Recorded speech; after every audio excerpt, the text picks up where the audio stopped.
یو حدیث مبارک کې رسول الله صلی الله علیه وسلم فرمایل چې داسې وخت به راشي چې سړي ته به د کور حالات د هغه د بوټ تسمه هغه بیانوي، د بوټ تسمه دا به ورته د کور حالات بیانوي، د چابک سوکه هغه به ورته د کور حالات بیانوي، د انسان فخذ او پتون دا به هغه ته وایي چې ستا په کور کې ستا د وتو نه پس څه شوي دي. د دې تطبیق دا څنګه دی؟ نن سبا یو صورت د هغې راوتی دی، خلک اچوي پتلون اچوي عام په پتلون په جیب کې موبایل وسره او په موبایل کې نن سبا هر یو شی محفوظ کېږي.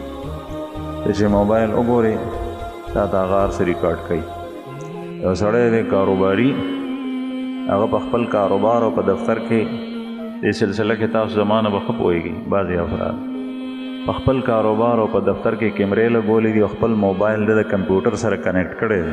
هلته نه د کاروبار، د دکان، د ملازم او د شاګرد تګ راتګ، د هغه پیسې کېښودل، پیسې راغشتل، دا دی هر څه د یو ملک نه بل ملک کې، د انګلینډ نه په پاکستان کې، د لاهور او کراچۍ په مقابله کې په پېښور کې دی دا هر څه ګوري. د کور حالات ورته دا نشي بیانولی. او دا عموما دا موبایل لا پتلون والو همدغه د پتلون په جیب کې اچوي. رسول الله صلی الله علیه وسلم فرمایي چې دی د کوره بهر وځي نو دلته به د پتون حال وایي چې ستا په کور کې څه شوي. په کور کې یو سړي کیمره لګولي او کمپیوټر سره د هغه تعلق وي، د هغه موبایل مربوط دی، کنیکټ دی د کمپیوټر سره، کیمرې سره، ته هر څه ښایي هغه په هغې کې سټور کړي. دا پیشګویي رسول الله صلی الله علیه وسلم د پخوا نه ورکړه او دا خبرې هغه زمانه کې ناشنا لګي.